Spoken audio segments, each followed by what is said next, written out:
நீங்க ஒருத்தரை பார்த்து இவங்க ரொம்ப ஸ்ட்ராங், ரொம்ப மெச்சூர் அப்படின்னு நினைச்சிருக்கீங்களா? அப்படி நினைக்கும் போது நம்ம ஒரு விஷயத்த யோசிக்கவே மாட்டோம். இவங்க இவ்வளவு ஸ்ட்ராங்கா இருக்க என்ன நடந்திருக்கும் அப்படின்னு.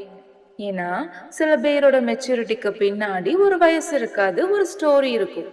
சில நேரம் அந்த ஸ்டோரியில ஒரு லாஸ் இருக்கும், ஒரு ரெஸ்பான்சிபிலிட்டி இருக்கும், இல்ல ஒரு நாள்ல லைஃபே மாறி போன கதை கூட இருக்கும். ஃபர்ஸ்ட் ஒரு விஷயத்த சொல்லணும். எல்லா பாய்ஸும் ஒரே மாதிரி இருக்க மாட்டாங்க. எல்லா கேர்ள்ஸும் ஒரே மாதிரி இருக்க மாட்டாங்க. சில பாய்ஸ் ரொம்ப ஜாலியா இருப்பாங்க, ஃப்ரெண்ட்ஸ் கூட சுத்துவாங்க, ஃபன் பண்ணுவாங்க. லைஃப் அந்த அளவுக்கு சீரியஸா எடுத்துக்க மாட்டாங்க. அதே மாதிரி சில கேர்ள்ஸும் கேர்ஃப்ரீயா இருப்பாங்க. அது தப்பு கிடையாது. அந்த வயசுல அப்படிதான் இருக்கணும். ட்ரீம்ஸ் இருக்கும், ஃப்ரெண்ட்ஸ் இருக்கணும், சிரிப்பு இருக்கணும், ஒரு நார்மல் யங் லைஃப் இருக்கணும். ஆனா சில பேருக்கு அந்த நார்மல் லைஃப் ரொம்ப சீக்கிரமே மாறிடும். ஒரு ஃபேமிலியில திடீர்னு அப்பா இறந்துட்டாருன்னு வச்சுக்கோங்க. நேத்து வரைக்கும் அந்த வீட்ல அப்பா தான் நிறைய விஷயங்கள பார்த்துக்கிட்டு இருந்திருக்கலாம். வீட்டு செலவு, குழந்தைகளோட படிப்பு, அம்மாவோட தேவை, ஃப்யூச்சர் எல்லாமே. அந்த வீட்ல இருக்கிற அந்த பையன் நேத்து வரைக்கும் அப்பாட்ட, "அப்பா எனக்கு இது வேணும்" அப்படின்னு கேட்டுட்டு இருந்திருப்பான். ஆனா அடுத்த நாளே அவனோட மனசுக்குள்ள ஒரு கேள்வி வரலாம். இனிமே இந்த வீட்ட எப்படி பார்த்துக்கிறது? அவன் அந்த ரெஸ்பான்சிபிலிட்டிக்கு தயாரா இருந்தானா? ப்ராபபிலி இல்ல. ஆனா வாழ்க்கை அவனுக்கு ப்ரிப்பரேஷன் டைம் கொடுத்ததா? அதுவும் இல்ல. சில நேரம் லைஃப் நம்ம ப்ரிப்பேர் பண்ணிட்டு ரெஸ்பான்சிபிலிட்டி கொடுக்காது.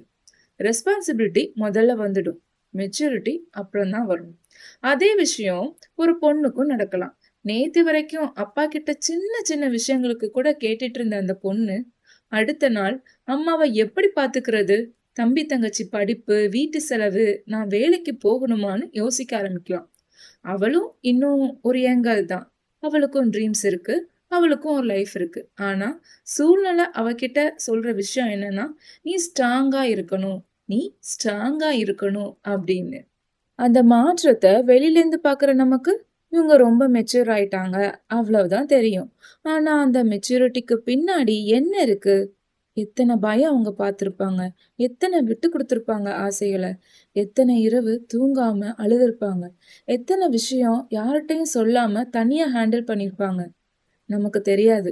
அதனால தான் ஒருத்தர பார்த்து, ஏன் இவர் இப்படி இருக்காருன்னு கேட்கறதுக்கு முன்னாடி, ஒரு நிமிஷம் இவர் என்ன கடந்து வந்திருக்காருன்னு யோசிக்கணும். ஏன்னா, ஒருத்தரோட பிஹேவியர மட்டும் பார்த்து, அவரோட என்டையர் ஸ்டோரிய நம்மால புரிஞ்சிக்க முடியாது. இன்னொரு விஷயம், ரெஸ்பான்சிபிலிட்டி எடுத்துக்கிட்டவங்க எல்லாரும் எப்போதும் ஸ்ட்ராங்கா இருப்பாங்கன்னு நினைக்கக்கூடாது. அவங்களுக்கும் டயர்ட் ஆகும். அவங்களும் ஒரு நாள் யாராவது என்ன பார்த்துக்கிட்டா நல்லா இருக்கும்னு தோணும். அவங்களுக்கு எல்லாத்தையும் நானே தான் ஹேண்டில் பண்ணணுமான்னு கூட தோணும். ஆனா, அவங்க அத வெளியில சொல்லவே மாட்டாங்க. ஏன்னா, அப்படி அவங்க பழகிட்டாங்க எல்லாத்தையும் அவங்களே ஹேண்டில் பண்ணணும்னு. அதனால நம்ம வாழ்க்கையில எல்லாரையும் பார்த்துக்கிற ஒருத்தர் இருந்தா, அவர்கிட்ட கண்டிப்பா போய் கேளுங்க. "நீ ஓகேயா இருக்கியா?" அப்படின்னு. ஒரு அட்வைஸ் வேண்டாம், சொல்யூஷன் வேண்டாம். சில நேரம் அந்த ஜென்யூனான கொஸ்டின் மட்டுமே போதும். ஏன்னா, எல்லாரையும் பார்த்துக்கிறவங்களையும் யாராவது ஒருத்தர் பார்த்துக்கணும். ஒரு பையனா இருந்தாலும் சரி, ஒரு பொண்ணா இருந்தாலும் சரி, அவங்க ஸ்ட்ராங்கா இருக்கிறாங்கன்னு சொல்லி அவங்களோட ஃபீலிங்ஸ நம்ம மறந்துறக்கூடாது. அவங்களுக்கும் கனவுகள்லாம் இருக்கு. அவங்களுக்கும் ஒரு மனசு இருக்கு. அவங்களுக்கும் சில நேரம் சப்போர்ட் தேவைப்படும். அதனால ஒருத்தர பார்த்து இவர் ரொம்ப ஸ்ட்ராங் அப்படின்னு மட்டும் நினைக்காதீங்க. ஒரு தடவையாவது இவங்க இவ்ளோ ஸ்ட்ராங்கா இருக்க, இவங்களுக்கு என்ன நடந்திருக்கும்னு யோசிச்சு பாருங்க. ஏன்னா சில பேரு வயசு பெரியவங்கள ஆக்காது. வாழ்க்கை தான் அவங்கள பெரியவங்களா ஆக்கியிருக்கும். இப்படி நம்ம வாழ்க்கையோட சொல்லப்படாத உணர்வுகளை பற்றி இன்னும் பேசலாம் அடுத்த சனிக்கிழமையில. Stay tune.